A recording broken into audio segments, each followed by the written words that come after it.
அனைவருக்கும் இனிய காலை வணக்கம். 7 டேஸ் ரோஸ் இன்னைக்கு கொஞ்சம் நிறைய பூத்துருக்குங்க. பழைய செடியில் ஒரு பூ பூத்துருக்கு. 5 மாதத்துக்கு முன்னாடி வாங்கி வச்ச செடியில் ஒரு 5-6 பூ பூத்துருக்குங்க. இன்னும் 3 மாதத்துக்கு ரோஜா பூக்கள் எல்லாமே நல்லா பூத்துட்ருக்குங்க. காஷ்மீர் ரோஸு சைட் பிரான்ச்சஸ் நிறைய விடுறதுனால மொட்டுக்கள் இருந்துகிட்டே இருக்குங்க. இதுலேயும் இன்றைக்கி ஒரு 6-7 பூ பூத்துருக்குங்க.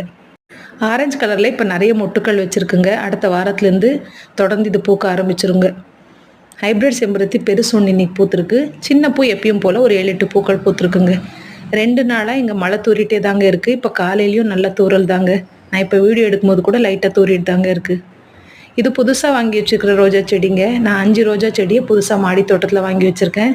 ரெட் கலர் ஒன்று, ஆரஞ்சு கலர் ஒன்று. இது ரெண்டுமே பெங்களூர் வெரைட்டின்னு சொன்னாங்க. இது டபுள் கலருங்க. சந்தனமும் பிங்க்கும் கலந்த மாதிரி. இந்த கலர் ஏற்கனவே என்கிட்ட இருக்குங்க. இருந்தாலும் இது பிடிச்சிருந்துச்சி, நான் எடுத்துக்கிட்டேங்க. அதுக்கப்புறம் டார்க் பிங்க் கலரில் ஒன்றுங்க. மொத்தம் 5 செடி வாங்கி வச்சுருக்கேங்க. பிடிச்சிருந்தா சப்ஸ்கிரைப் பண்ணுங்கள், லைக்